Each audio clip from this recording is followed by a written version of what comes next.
everyone, and welcome to Marketing and Sales Over Cocktails, the weekly podcast that helps you grow your business, improve your life, and enjoy yourself along the way. I'm your host, Alan Langer, and every week we try to bring you the best thought leaders, the best business leaders, and the best minds out there to help you succeed in business and in life. So sit back, relax, grab your pad, your pen, and your favorite beverage, and enjoy the next episode of Marketing and Sales Over Cocktails.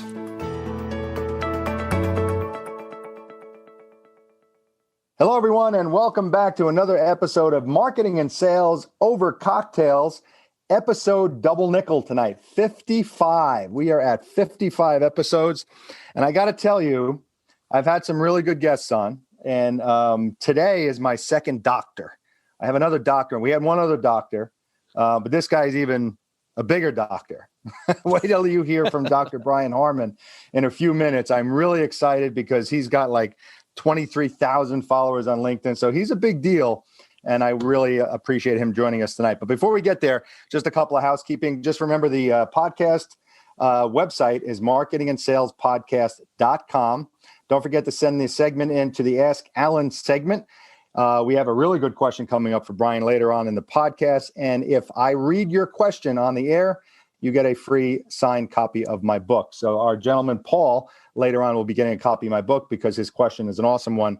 And we're going to have Brian answer that later on. Also, get on Apple Podcast and Apple iTunes. And if you like this podcast, please leave a review, a bunch of stars. We always appreciate it. We want people to start following us and so they can learn a lot more from folks like Brian. So without any further delay, Dr. Brian Harman, welcome to Marketing and Sales Over Cocktails. How you doing tonight?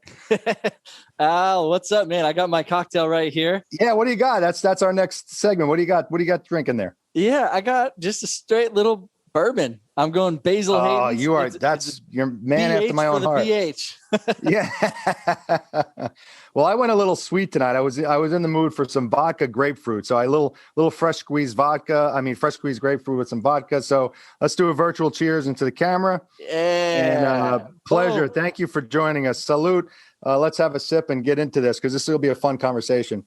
Mm-hmm. All right. So Brian, I've known Brian for well over a year now. We've casually connected and talked back and forth on LinkedIn. We like our stuff. We comment on each other's stuff. The guy's awesome. And like I said, he has about 24,000 followers. And it's not by accident. The stuff he puts out is really, really cool and just innovative and smart. And he owns a company called the Business Management Hallmark, which offers career coaching, corporate training, executive coaching, leadership retreats, things like that. And he likes to focus on clarity, on focus. Trust is a big thing that he has his studies in. So let's get into that because I like this because it's a little, marketing and sales can get a little dry because you can talk about the same thing every day. But this is about not only marketing and sales, but how all of this takes place in a business standpoint. So why don't you give us a little background on how you got to where you are and what made you start focusing on this really important stuff in business? Yeah. Alan, well, first of all, I'm so glad that Gravity of the World has brought us together here. Yes. Big fan of yours as well. I love your podcast. I love your content and big fan over here. So thank you for having me. That's really cool. I was happy to get this invitation and immediately was like, oh man, that made my day. As far as trust, I think one of the interesting things about all of us is as we continue throughout our lives, trying to find this clarity, trying to find where's our little space of genius that we can get in and really help the world, provide service to people. Sometimes it tends to be that we focus in the area where we've struggled the most. And because we've made our way out of this through some journey of our own, we end up becoming very good at helping others solve that similar problem as well. And my journey started off with a place of very, very high distrust in my family. From divorce, feeling betrayed when my best friend, who was my grandfather, he died when I was a young boy. I became very shy. I always felt like I was getting passed up for things throughout high school, even through in the beginning of college, ended up dropping out 3 times. And I stumbled into these jobs where I again felt like I couldn't really trust the people around me. Were they having my best interests at mind. So during this time, I was working these jobs. I wanted to excel. I wanted to get my wife and I, actually we weren't married yet at the time, but my now wife and I, we were getting married. I came home from our honeymoon and I was diagnosed with an ultra rare bone disease in my spine. And as I was sitting in the hospital in recovery from my first surgery, I've had 4 surgeries in total. After that first surgery, I took a hard look at myself and I said, I cannot go back to this job that I'm in. I don't trust the people that I work for. Some of the people that I worked with were pretty cool, but generally speaking, it was a toxic work environment that I just absolutely couldn't stand. And I used that time off from work. It was the first time I had a break from working for maybe since I was 14 or 15 years old. So I'm sitting there in the hospital and I decided, not only am I going to not go back to this workplace that I absolutely despise and can't trust, but I'm going to do something about it. I want to be part of the solution for helping people become better bosses. I don't think that the people I was working for had bad intentions for me. I think it was more about they didn't know how to create that trust. They didn't know how to be a good boss. So that's what I do nowadays. I spend my time working with people to help them figure out how can I change my behaviors so that every interaction that I come into play with is a trust building behavior, not a trust degrading behavior. I think everyone in this audience tonight can relate to the fact that at some point in your lives, and could be currently, you had a shitty boss. You had a boss who should not have been a boss, who should not have been put into a leadership position.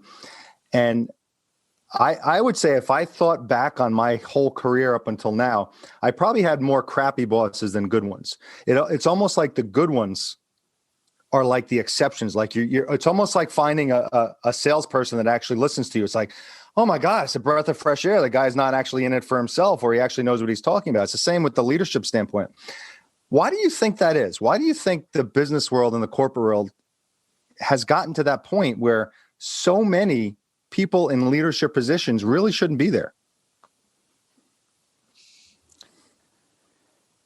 There's a lack of self-awareness, which is a big part of it. So when oftentimes you are promoted, the reason that you got promoted isn't because you're going to be a great leader. You got promoted because you were good at this thing that made you a great individual contributor. And case in point is when I was working as a global strategic sourcing manager, I was negotiating large contracts above $1 million on a daily basis.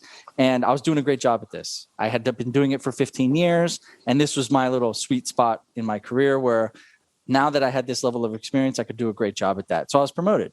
Now what happens? I have 2 people under me that are doing the same thing. And I don't know how the hell to manage them. Because I'm a negotiator. I'm a negotiator. I'm not a manager. I'm not a leader.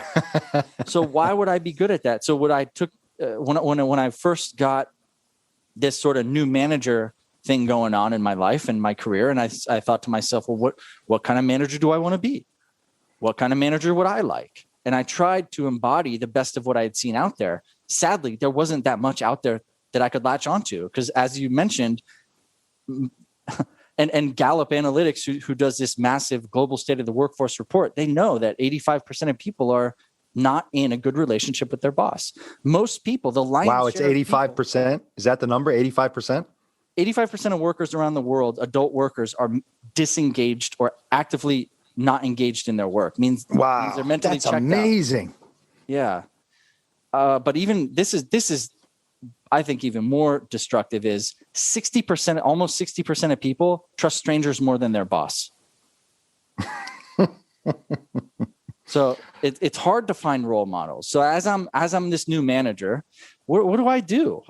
Where do I go for resources? How do I give feedback? How do I do a good performance review with the people who work for me? I don't know. I don't know any of these answers. So I start, again, I'm latching on for help, trying to figure out for myself, what do I do? And I had some coaches. I went back to school. And I even today, as a practitioner of this stuff, I still have so much more to learn. All of us do. And it's a constant journey. Well, you're a big proponent of continual learning, as am I, but you actually, walk the talk. So you've got your PhD, you are a doctor but you're still learning, you're still trying to hone your craft, because tell us about that mindset, because I think a lot of people think that they can get a little successful and then they can just kind of ride the wave and not continue to learn. And I'm always trying to find as much stuff as I can, because why stop learning, right? I have a list of core values: love, education, responsibility, and culture. So for number 2, education, the reason that I value education is because I like getting into really deep conversations with people. I like to understand what their emotions are, why they think what they think, why I think what I think. And in order to have conversations like that, I found myself wanting to constantly learn more. And so I do a couple things there. Number 1 is this beautiful app called Blinkist, where you get these audiobook summaries. I do 2 or 3 of those a day on average. And then on Friday, after my meditation, I reflect on all the blinks that I listened to, these little audiobook summaries. And then I choose one for the following week that I'm going to do audiobook in full. So every week I get these 15 to 20 thought-provoking little book summaries, plus I read 1 full book per week via audiobook.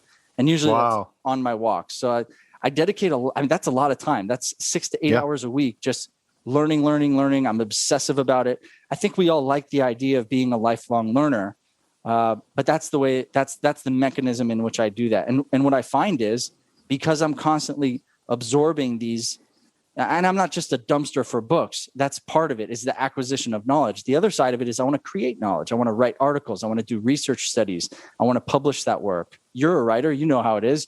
There's this great self-fulfillment piece about, I learned this. I want to share this with other people to help them operate at a better place. And then once you've done that, you've acquired knowledge, you create knowledge, you disseminate knowledge. Now you can really get in and debate like we're doing right now. We're talking, we're interviewing. I love the interview format when you ask people tough questions. And that's most of my content on LinkedIn is all about that. Yeah, your content on LinkedIn is awesome. I love the last one you had. It's escaping me now, but I just, there's a lot of content on LinkedIn, and some of it you just keep scrolling or you listen to 10 or 15 seconds. But your stuff, you stop people because of it's thought provoking, it's smart, it's not the same old stuff that's out there. Talk a little bit about. I had a conversation. Marcus Chan, I think you know Marcus on LinkedIn. He's one of my favorite dudes on that platform. Yeah, he's awesome. He was on my podcast, and we talked about the acquisition of knowledge, but a lot of people acquire it or try to acquire it, but then they don't take the next step to take action on it. So if you actually learn something or sign up for a course, or you want to do something, this is an actual statistic. So usually you used 85% of people don't like their bosses. 96% of people who buy a self-improvement course or some sort of to-do thing, 96% do not complete it. Only 4% of people actually complete these courses. And that is a mind-boggling statistic. It's because the action part takes so much time. And I see this with my clients all the time. I'll present this beautiful tool to them and they'll say, oh my God, this is the greatest thing I've ever seen. But then do they use it? Some really do. And the more time that I spend with them on that one little thing, the better they do. I'll give you an example here. When I first joined Shay Rowbottom's video boot camp for LinkedIn, my business had taken a fat dump. It was to zero. I lost 20 of my contracts when COVID hit. I was doing nothing. I had nothing but free time now. So she was teaching me this stuff about LinkedIn. And so I had 14 hours a day to spend actually taking action on it. Yep. So of course I'm going to get so much more out of it. And I'm a great graduate of her boot camp. But then I'll give you another example is I had a nutrition coach and I signed up right before the holidays and I completely let that go because my calendar's full with clients. Now I have the holidays coming up. And for me, it was, I didn't give myself the time to commit to take action on that stuff. So it's all good. You learn all this stuff, but if you're not going to take action, it's fully wasted. And the way that I usually mechanize the things that I learn into action in my life is through this thing called the 3 daily deltas. This comes from a meditation coach that I had named Alexis Callow. And she talks about these 3 daily deltas. Her company's called Open Deltas. And it's 3 things that you can do, 3 high impact daily activities that you can do that will get you closer to your ultimate goals. It's not a to-do list. It's if my core values are love, education, responsibility, and culture, what are 3 little things I can do today to get me closer to that? So oftentimes one of mine is a pure act of gratitude to someone that I love. Mm-hmm. That's not going to help me make more money in my job directly, but it gets me closer to my ultimate core value goals of love, right? Mm-hmm. So I feel like I'm getting more accomplished. So the things that I'm learning, I usually deploy into my 3 daily deltas that I just write down religiously on a piece of paper. So these 3 daily deltas, is gratitude one of them? Almost every day, that's one of them. Yeah. Okay. Oh, it can change. The 3 deltas can change every day. Is it dependent on listening to her or talking to her that you come up with the deltas? Usually it's a result of things that I read that I want to enact into my life. Okay. Like I read the $1 Trillion Coach, or I listened to the audiobook of the $1 Trillion Coach, and there were a couple principles in there. It's like, hey, I'm going to try that out today when I do go and coach this client that I have. So those are, that went into my daily deltas. But you have to take the time to reflect, I think, is also a big part. Hey, this is what I learned this week. What am I going to do about it? 100%. I couldn't agree with you more. It's the taking action part that everybody has trouble with. It's the procrastination and the to-do list and the time management that I see as one of the biggest issues that hold people back, because you can have the best intentions of the world to improve yourself. You can say, I'm ready to do this, but then life happens. Every single day, life happens. And if you're not prepared or have some sort of clarity, and we're going to get into clarity in a second, you're going to kind of feel like you're always playing catch up.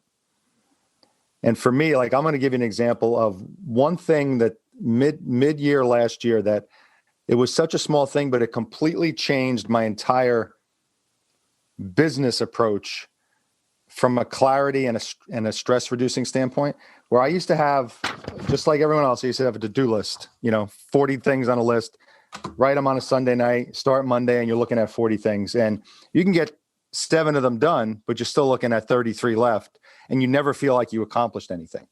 And you're kind of always playing catch up, and you're figuring out, well, what should I do next? I started taking my to-do list and I started scheduling each task in my calendar, and I gave it a time. And I said, okay, write this proposal. And rather than just write proposal, I write this proposal to Brian Harman at 10 a.m. on Monday morning, and you're done at 11.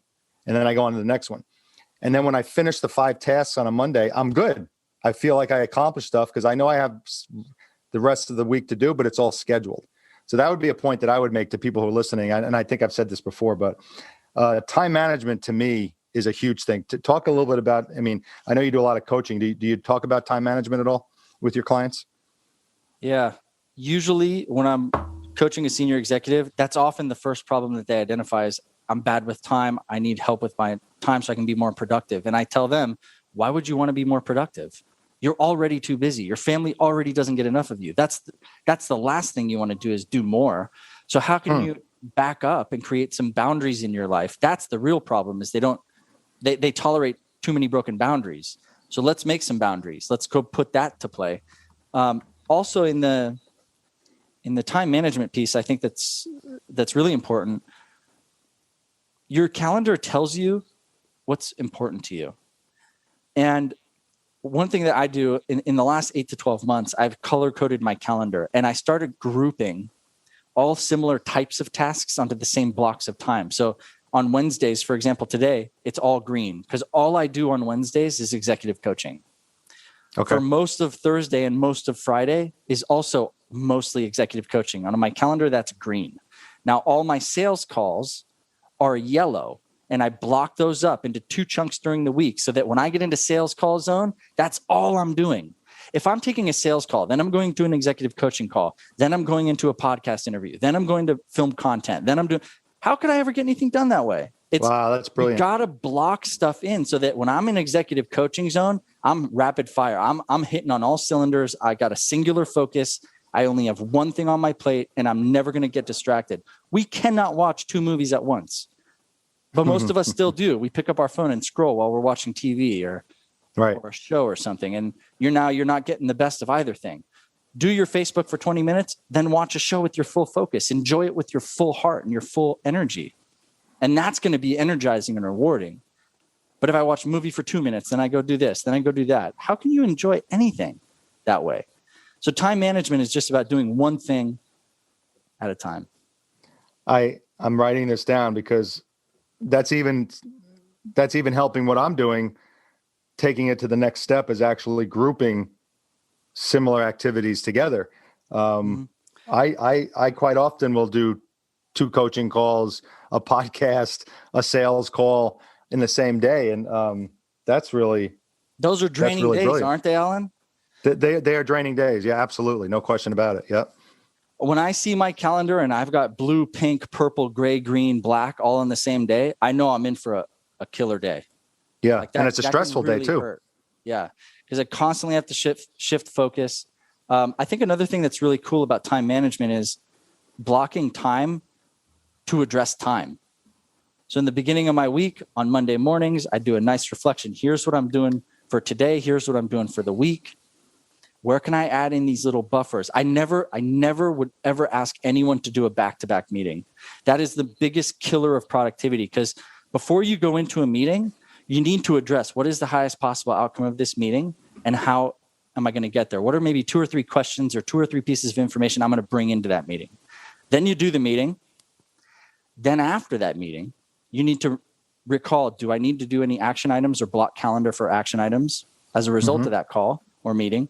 And then number 2 is, do I have any positive or constructive feedback that I can give to the other participants in that meeting so that the next time we meet, it's even better? So constantly in that reflection zone to elevate and grow and elevate and grow. I think that's another part of time management. And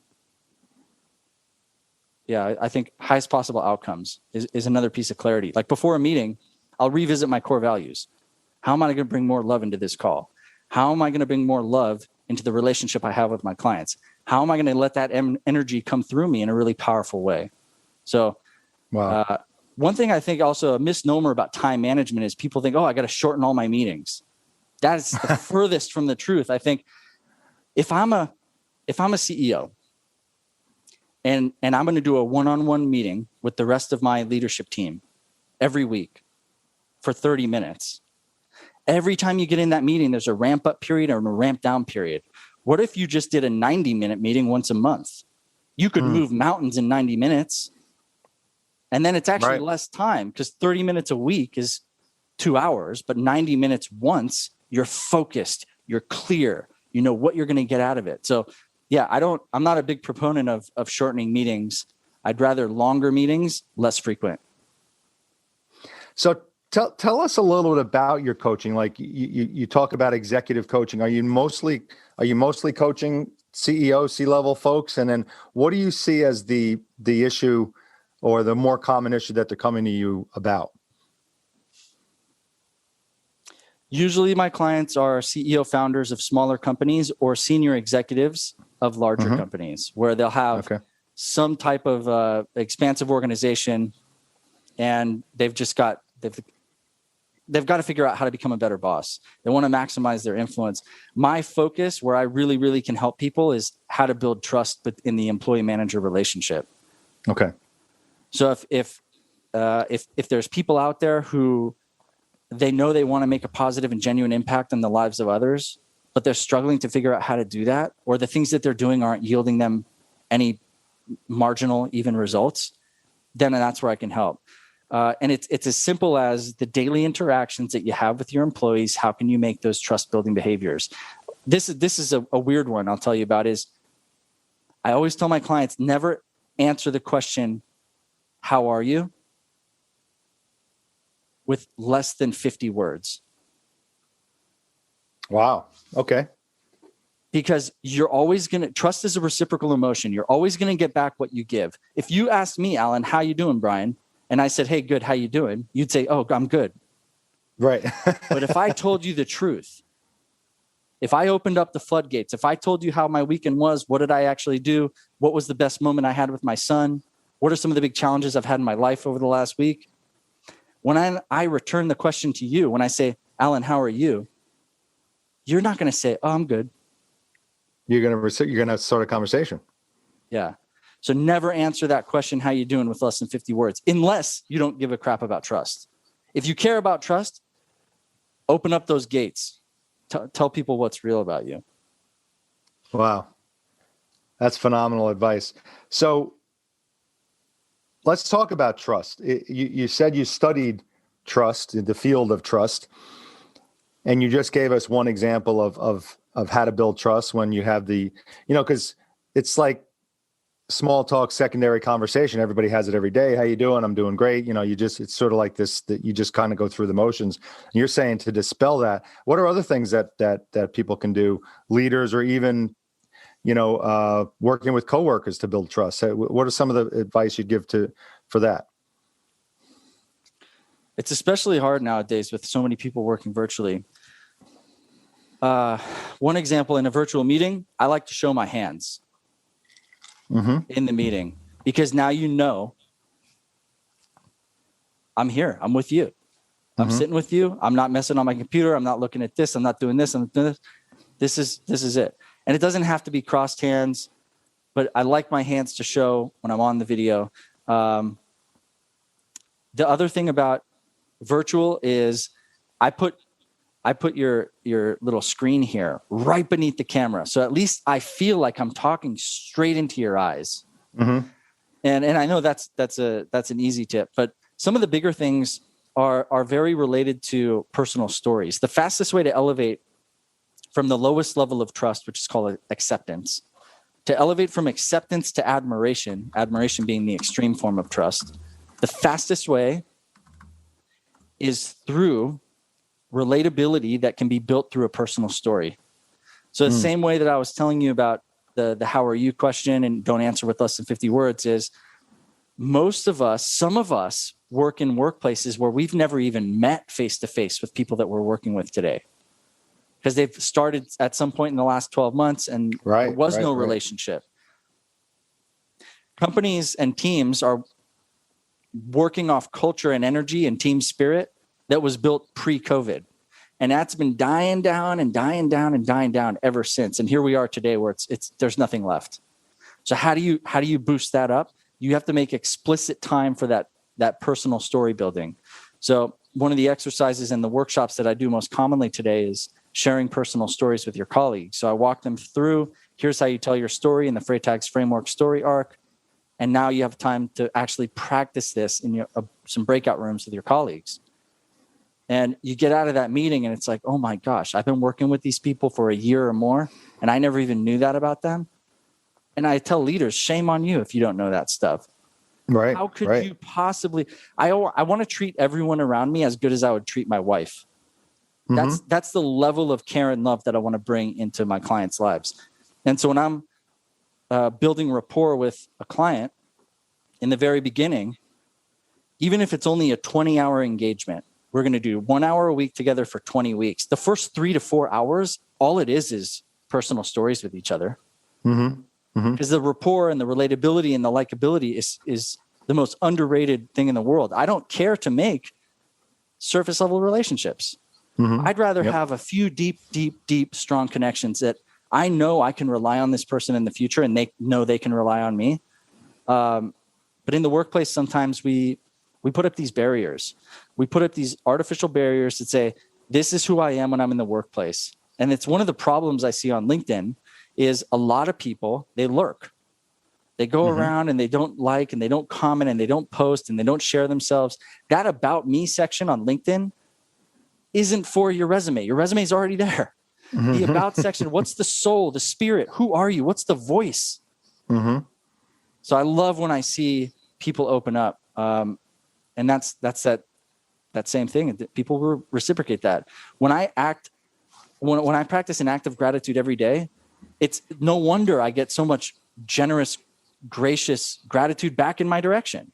Of course. It's all reciprocal. What you put out there, your life is a mirror of what you do and how you behave. So I'm a huge proponent of the universe, and what you put out comes back. I lived it when I wrote my book. I was in a really shitty spot in my life the month before I wrote my book. And then when I made the decision to write the book, I realized that, writing is my happy place. And when I actually realized that and I sat down and I'm like, I'm doing this, everything changed. Here's a good example. So I wrote my entire book in a coffee shop, And I was in this coffee shop every morning writing my book. And I don't know, 4 weeks, a month after I started, this old woman comes in and she sits down next to me and we just start talking.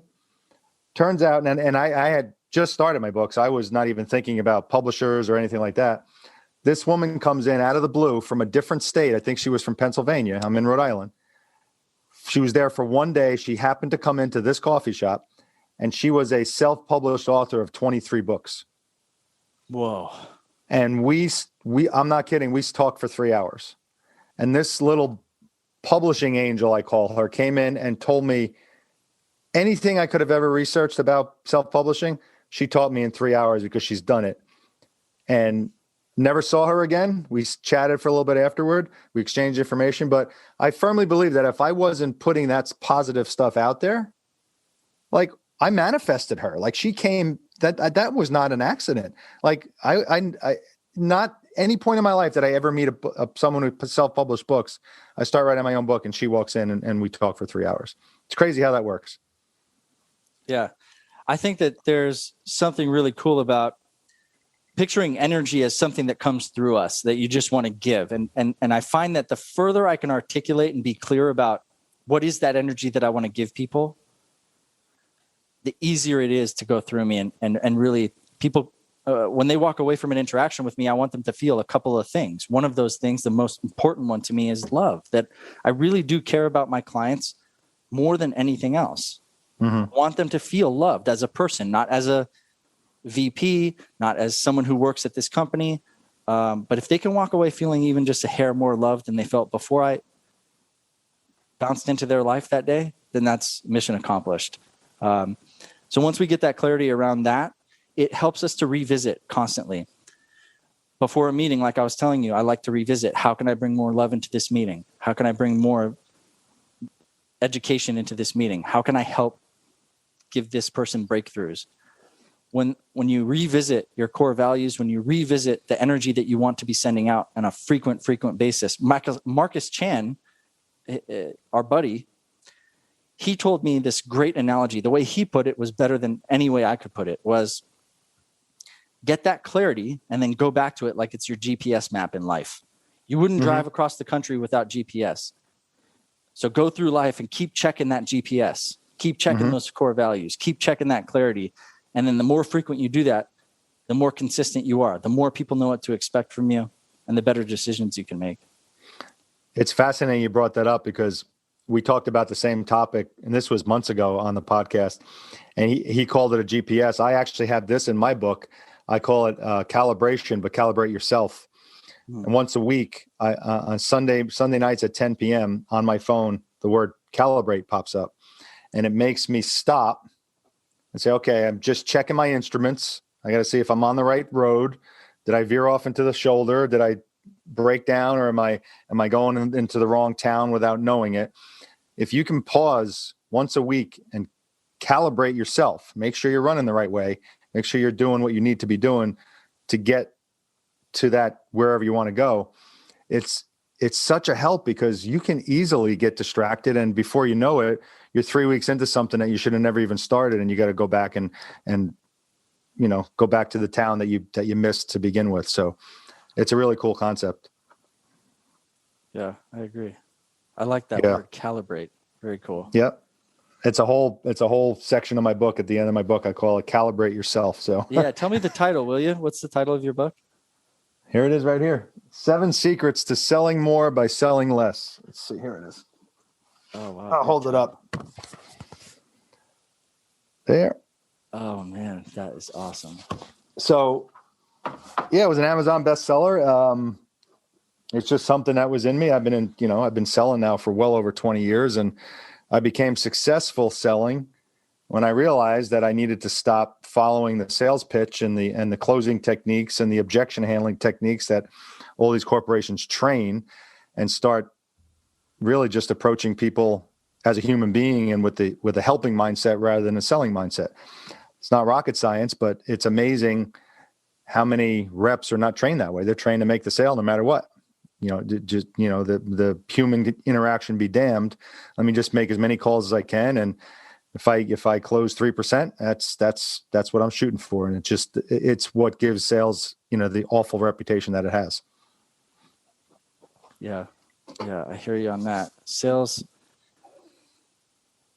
is a really like the X Games of communication in my mind. Yeah. And it's really when I think about the word communication, it comes from the Latin root communicare. It means to share.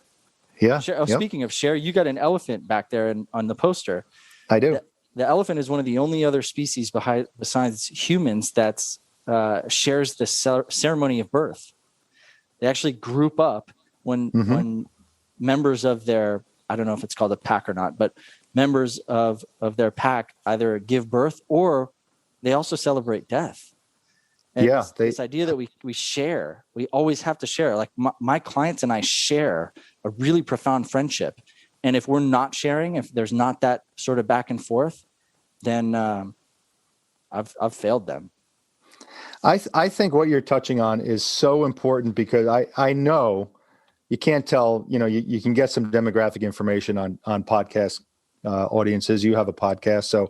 But I know there's coaches in this audience listening, and what you've been sharing, communicating on how to coach is also incredibly important because you're not only sharing leadership qualities, but you're saying, like, I coach myself, and I'm thinking, yeah, I should be doing this a little more. I'm happy with myself because a lot of the things you've been saying, I do with my clients. I spend the first 15, 20 minutes talking about stories and getting to know them. I've even had clients say, "Oh, we're 15 minutes in. Should we start?" And I'm like, "Let's just keep talking. And don't worry. There's no clock here. We're going to end this session where we're going to end it." But I think you're coming up with so many valuable points for coaches themselves. Do you ever get people who actually coach contacting you and say, "Help me actually become a better coach"? Yeah, it's happened a few times, and I've coached a few coaches. In reality, that's not the client that I can best serve. Okay. And even though I think that I have something to offer coaches, the reality is the person that I can help best is a leader who wants to make a better impact on the lives of the people they serve. Mm-hmm. That's just the right place. And one thing I noticed over time from when I started my business through today is that the more that we are a good fit, the better it is for every party. And I think when I was growing my business in the beginning, there was this really sense like, well, I got to take the client, right? I have to grow my business. And that was the worst thing I could have done because then they're not getting my best. I'm coming out of those calls feeling like that wasn't as good as I could have been. Mm-hmm. And so I think that there's knowing who I can serve and knowing which pain points I should serve. It has been an important part of the growth journey for me. I did a video recently on LinkedIn that says, one of the best sales you can make is a sale that you may not make. Like you walk away from the sale because it's not a good fit. You're not talking the client into something that they don't need. So sometimes the best client to take is the client that you don't take for both of you. And I think young entrepreneurs in their, zest to build a business, they just take on everyone that they can because they want clients. But I think you learn pretty quickly that, you need to pick the clients that works best for you and for them, for the success. Because if it doesn't fit, then it's just not going to, for either one of you is going to be a good situation. Yeah, and that's exactly the reason why I post a lot of personal content on my page, because I want to polarize. I want to make sure that the people who are never going to work with me, let's push them even further away. And the people who might work with me, if they like the silly backwards hat, energy, high energy, crazy guy who loves to talk about trust, hey, we might be a good fit. Yeah. So I think it's important that the only way to do that is by opening up. If I just have this fancy formal executive coach picture up on my LinkedIn profile, then I'm going to get the wrong clients because those aren't the ones that I can best serve. That's awesome. That really is. That's fascinating stuff. So yeah, the coaches out there, listen to this. You're not a good fit for Brian as a client, but listen to how he's talking about his coaching and think about what you're doing, because coaching is not about, punching a clock and just like going through an agenda. You need to connect with your clients on so many different levels, because it's just better for the client, and it's better for you. The other avenue here is you want to enjoy what you're doing. Coaching is not a paycheck. Coaching is an avocation. It's a vocation. It's like, I want to do this to help people. Yeah. And when you have we kind of touched on this a little bit. When I get finished with a client session, if I'm not fully energized more so than I was before the call, then I know that's a signal to me that client and I are not the right fit. Wow. You should be clapping at the end of a session. I think so. Yeah. Yeah. I think so too. All right. Let's talk about, we're going to get to the question in a couple of minutes, but you said one of your other areas that you talk about a lot is focus. So talk about what you mean by, I like to focus on focus. What do you mean by that? Joe Apfelbaum, a LinkedIn guy, he put it best. He said that focus is a muscle, focus is a skill, and where focus goes, energy flows. I love the way he said that, because this concept that this sort of side hustle culture, and we got to be doing all this stuff. Another person I recently interviewed, Jackie Hermes, she said that hustle culture for her is such a crock. And I think that if you're really only focused on one thing, then you can do that thing so much better. And in some sense, people say, well, Brian, I can't quit my job and just do my one thing and have that singular focus right now. And that's totally, I wouldn't even tell them to do that. Mm-hmm. I opened my business in 2014 and didn't start full-time until 2019. Mm-hmm. That took me 5 years to get to the singular focus. But you can always set up a plan so that eventually you are in that place where you have the singular focus. It's never going to be perfect, but you can always take the time to zoom out for a second and back up and say, where is my time going? The more hours I spend doing executive coaching, the better I get. So anything that takes me away from that can be a mistake. But also, when it comes to focus, in the eyes of the people who I serve, Alan, what is a value-added activity for them? So I spend, like we talked about, 6 to 8 hours a week, depending on the book that I'm reading, actually reading and learning. I spend another 6 to 8 hours a week in coaching for myself. I have 6 coaches right now. And I have to constantly be in this place where by the time I get on the phone with my clients for those 20 to 30 hours per week, it has to be breakthrough. It has to be transformational. It has to be, at least the opportunity for transformation has to be there. So in the eyes of my clients, for the CEOs, the founders, and the senior executives that I serve, for me to constantly be learning and getting coached is value added for them. And I'm fully focused on that. And anything that takes my time away from the value added activities in the eyes of my clients or the people I serve, that's a distraction. I need to remove that. So you're clearly focused on your schedule and everything that you're talking about here and the definition of all of that stuff. Where do you fit in family time? I know you're married to your high school sweetheart, right? You're married. You got this beautiful wife. You have one son? Yep. He's almost 4. Yeah. Yeah. So you got a little guy. So when do you schedule that? Is that do you schedule family time, or is this something that you like when you need to shut it down, you shut it down? Yeah. So I have my boundaries. I think healthy boundaries are really, really important. So in the mornings, I have my time with my son. And in the nights, I have my time with my son. He's actually at grandma and grandpa's right now, which is why this is the perfect day for this, Alan. So yeah, Wednesday nights, my wife has her and her best friend, her girlfriend, Janeth, they go out to dinner. And usually I would be with my son, but he's with grandma and grandpa and going to come over after dinner. So this comes back to core values. I told you it was love, education, responsibility, and culture. Yep. My calendar must reflect the same thing. So in my calendar, I spend 7.5 hours per day with my family. I spend 7 hours working. because that's nice. My next thing, education is like also responsibility. Education plus responsibility makes up my career hours, my working hours, plus my learning hours and my coaching hours. So that section of my day is about 7 hours. And then the culture piece, music, food, travel, all that kind of stuff. You can actually allocate time to your core values and then map out, well, how many hours per day does that mean? What do I do? How many hours per week do I go on vacation according to my core values? So I have like this little pie chart, 35% love, 30% education, and 30% responsibility. So you just kind of have to map it out and make sure you're spending your time that aligns in your values. Amazing stuff. All right. We're already at almost 40 minutes or so. So let's get to the question of the week, which is a good one. So this comes from Paul, who is from Battle Creek, Michigan. And I've actually been to Battle Creek. I'm a New York Yankee fan, and that's where Derek Jeter was born. So I've been to Battle Creek. So Paul writes one of our better questions I've recently read. And he writes, "Dear Alan, I am a young sales pro who has done fairly well and was recently promoted to a sales management position. I am one of just 3. The problem is I am the youngest, and there are many reps that are older than me with far more experience.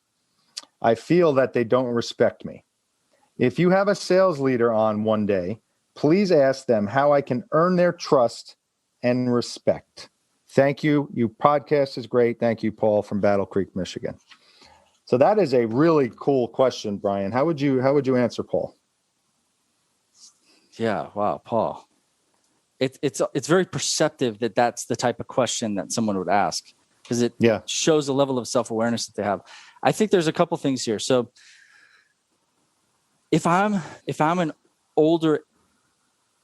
age is older than this person, Paul, and he's now saying, I need to earn the respect of these older people, they see that I've been promoted or something, there's actually a sense of betrayal for them. Maybe they feel like the company has betrayed them in the fact that this person's been promoted and now I'm working for this young guy now. Right. If I understand the situation, it's something like this dynamic. So how does he build trust with those people? When people have been betrayed, what that means is that they now have this perceived threat. And so if I'm this older salesperson and I'm feeling like that my company has betrayed me by not promoting me or whatever the situation, they brought this young guy in or the young guy got promoted, it would be very, very appropriate to try to work through that relationship of betrayal with these people. So same way, like in a romantic relationship, if there's any kind of betrayal, what do you have to do? You kind of have to hit the reset button and figure out, how can I give this person a sense of security once again? You kind of start it from scratch. And trust, the 2 components of trust by Stephen M.R. Covey, brilliant book, The Speed of Trust. He talks about this idea of character plus competence. And another way to think of this character plus competence is like people and technical. So on the technical side of things, if he wants to build trust with these people, maybe he shouldn't pretend to be the expert.